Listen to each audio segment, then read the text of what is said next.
बिस्मिल्लाहिर्रहमानिर्रहीम। आज की इस वीडियो में हम वर्क ब्रेकडाउन स्ट्रक्चर के हवाले से बात करेंगे, जो इस चैप्टर का आखिरी टॉपिक है। वर्क ब्रेकडाउन स्ट्रक्चर क्या है, इसका सैंपल कैसे बनता है, हम वर्क ब्रेकडाउन किस तरह बनाते हैं और प्रोजेक्ट मैनेजमेंट में इसका रोल क्या है, ये चीज़ें हम आज की इस वीडियो में डिस्कस करेंगे। वर्क ब्रेकडाउन स्ट्रक्चर हमारे पास एक ऐसा डॉक्यूमेंट होता है जिसमें हम जितना भी वर्क हमें रिक्वायर्ड होता है एक प्रोजेक्ट के अंदर, उसको हम डिस्क्रीट डिलीवरेबल के अंदर डिवाइड करते हैं। और वो जो डिस्क्रीट डिलीवरेबल ग्रुप्स होते हैं वो बेसिकली हम उसको एक लॉजिकल हायरार्की में उसको डालते हैं। लॉजिकल हायरार्की इसलिए कि हमारे पास एक प्रोजेक्ट के अंदर जो काम रिक्वायर्ड होता है उसमें मुख्तलिफ तरह की नेचर्स की एक्टिविटीज़ होते हैं, तो हम जो एक तरह की एक्टिविटीज़ होते हैं हम उनको ग्रुप करते हैं और हम उसको वर्क ब्रेकडाउन स्ट्रक्चर का हिस्सा बनाते हैं। सही है। तो याद रखिए कि जो वर्क ब्रेकडाउन स्ट्रक्चर में हम एक रिक्वायर्ड काम को मुख्तलिफ ग्रुप्स के अंदर डिवाइड करते हैं और फिर वो जो ग्रुप्स है उसको हम सब ग्रुप्स के अंदर डिवाइड करते हैं। ठीक है। तो जो लोएस्ट लेवल की हमारे पास ये एक एक्टिविटी होती है वर्क ब्रेकडाउन स्ट्रक्चर की, उसको हम कहते हैं वर्क पैकेज। वो जो वर्क पैकेज होगा उसको एक बंदा या एक ग्रुप क्या करेगा, उसको परफॉर्म करेगा। यानी जहाँ पर ये सिचुएशन आता है कि आपके पास मुख्तलिफ तरह के ग्रुप्स उस टास्क को परफॉर्म करने के लिए रिक्वायर्ड होते हैं, तो आपने उस टास्क को, आपने उस काम को मज़ीद सब डिवाइड करना होता है और एट द एंड मकसद ये होता है कि एक बंदा या एक ही ग्रुप उस एक्टिविटी को या उस टास्क को क्या करे, परफॉर्म करे। ठीक है। तो जो हमारे पास वर्क ब्रेकडाउन स्ट्रक्चर है, यानी ये आपके पास आप कह लें कि जो आपकी 100% काम जो रिक्वायर्ड होता है वो एक वर्क ब्रेकडाउन स्ट्रक्चर को शो करना चाहिए। ठीक है।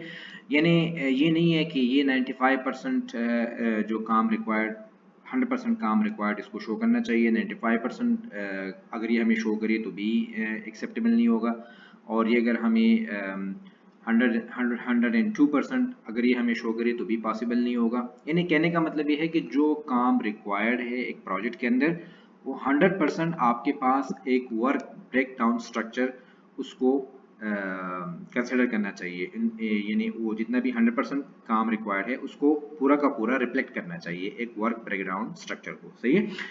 अब यानी अब कहने का मतलब है कि अगर ये 100% से आपको लो शो कर रहा है तो इसका मतलब है कि आपने कुछ चीज़ें यहाँ पे वायलेट की होगी, आपने कुछ चीज़ें इग्नोर की होगी। तो आप दोबारा जब रिविजिट करेंगे वर्क ब्रेकडाउन स्ट्रक्चर को बनाने के लिए, तो आप उसमें वो चीज़ें जब शामिल करेंगे तो 100% जो काम रिक्वायर्ड है वो पूरा हो जाएगा। ठीक है। और अगर आपने कुछ गैर ज़रूरी चीज़ें डाली हुई है, जब आप उसको रिविजिट करेंगे तो गैर ज़रूरी चीज़ें आप उधर से निकालेंगे वर्क ब्रेकडाउन स्ट्रक्चर से, तो आपके पास जो एक्चुअल रिक्वायर्ड वर्क है वो बेसिकली शो हो जाएगा वर्क ब्रेकडाउन स्ट्रक्चर के डायग्राम के थ्रू। सही है। अब हम इसमें जो हम यहाँ पे एक फॉर्मेट में डालते हैं, एक डायग्राम की शक्ल में होता है, ग्राफिकल फॉर्मेट की शक्ल में होता है हमारे पास वर्क ब्रेकडाउन स्ट्रक्चर। वो हम जिस तरह मैंने यहाँ पे हाईलाइट किया हुआ है कि वो हम हमारे पास जो PMI practice standard for work breakdown structure second edition 2006 है उसी के मुताबिक बनता है। सही है। तो उसमें आप देखें कि जो टॉप होता है, the name of the entire project is in the top box. Okay, ये हम बॉक्सेस के अंदर ही इन टास्क को डालते हैं। जो टॉप बॉक्स होगा उसमें हम जो प्रोजेक्ट का नाम है वो डालते हैं, कार्ड लेवल 1, उसको हम लेवल 1 भी कहते हैं। And the main grouping for the work are listed in the second tier of boxes. और जो इस काम के हवाले से जो मेन ग्रुपिंग है, जो मेन ग्रुप्स हम बनाते हैं उसको हम लेवल 2 के अंदर डालते हैं। यानी और इसके बाद हम इस तरह चलते जाते हैं तो हम एक वर्क ब्रेकडाउन स्ट्रक्चर क्या करते हैं, उसको बनाते हैं। सही है। अब हम एक एग्जांपल की तरफ आते हैं कि हमारे पास वर्क ब्रेकडाउन स्ट्रक्चर का एग्जांपल किस तरह हो सकता है। हम एक सिंपल एग्जांपल से लेते हैं और यहाँ पे लेते हैं और इसके बाद हम इसको एक्सटेंड करते हैं। जो आपके पास बिल्डिंग के प्रोजेक्ट्स हैं, आपके पास किसी भी तरह का प्रोजेक्ट हो, आप इसी के ऊपर ये स्ट्रक्चर अप्लाई कर सकते हैं।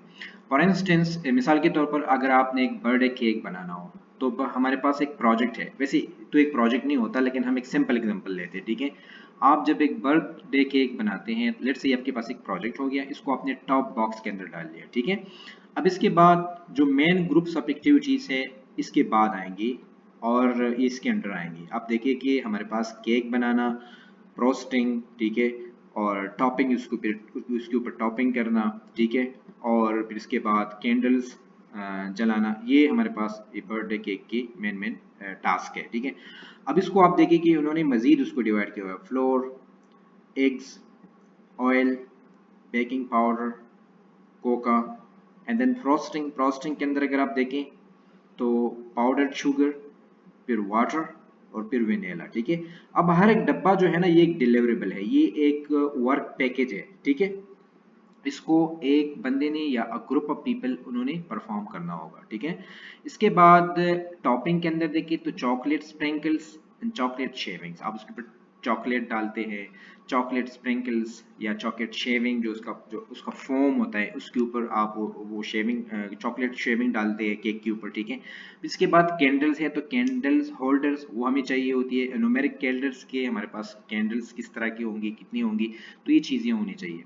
तो जब आप इस वर्क, ये हमारे पास एक सिंपल सा वर्क ब्रेकडाउन स्ट्रक्चर है, यानी आप रियलिटी में कभी भी ऐसा नहीं देखेंगे कि एक बर्थडे केक के लिए एक प्रोजेक्ट स्टार्ट किया जाएगा, लेकिन यहाँ हमारा मकसद ये है कि हम एक सिंपल सा स्ट्रक्चर लेके उसको फिर कम्प्लेक्सिटी की तरफ लेके जाए, जो कि हमें अंडरस्टैंड करने में बहुत आसानी होगी, ठीक है। अब यहाँ पे आप देखिए कि बर्थडे केक में आप आप इसको रिविजिट करेंगे कि अगर आपके पास ये चीज़ें होंगी, यानी ये केक, इसकी भी नीचे ये चीज़ें होंगी तो केक बनेगा, फ्रॉस्टिंग के लिए ये चीज़ें होगी तो फ्रॉस्टिंग होगा, और चॉकलेट टॉपिंग के लिए ये चीज़ें होंगी तो टॉपिंग होगा, कैंडल्स के लिए चीज़ें होंगी तो कैंडल होंगे। तो ये कैंडल्स, टॉपिंग, फ्रॉस्टिंग और केक, ये सारे मिलके आपको पास बर्थडे केक बनाएगा और आप एक बर्थडे सेलिब्रेट कर पाएंगे, ठीक है। अब यहाँ पे आप देखिए कि आप जो हमारे पास यहाँ पे हमने ओवन का जिक्र नहीं किया हुआ है, हमारे पास हमने और यानी हीट लिमिट का जिक्र नहीं किया। क्यों हमने ये जिक्र नहीं किया? क्योंकि हमारे पास जो वर्क ब्रेक डाउन स्ट्रक्चर है, ये हमारे पास प्रोजेक्ट का जो वर्क, रिक्वायर्ड वर्क है, उसको हम डिस्क्रीट डिलीवरेबल के अंदर डिवाइड करें, यानी इसमें हम मेथड और टूल्स का कोई जिक्र नहीं करते, सही है। तो यहाँ पे अगर आप इसको रिविजिट करेंगे तो आप कोई चीज़ ऐसी हो जो आपने मिस की हो, ठीक है, और तो वो आप इसमें ऐड करेंगे, क्योंकि और कोई एक्स्ट्रा चीज़ जो आपने यहाँ पे ऐड की हो तो आप उसको निकालेंगे इधर से, तो आप एक रिक्वायर्ड जो प्रोजेक्ट का काम होगा उसको इस इस वर्क ब्रेकडाउन स्ट्रक्चर के ऊपर आप उसको शो करेंगे, ठीक है। आप एक और एग्जांपल के तौर पर, जब आप एक रियल जो हमारे पास प्रोजेक्ट्स होते हैं, अगर आप उसकी एग्जांपल ले लें तो हमारे पास हाउस एवेन्यू ड्राइव, एक घर आपने बनाना है, इसके लिए एक प्रोजेक्ट है, ठीक है।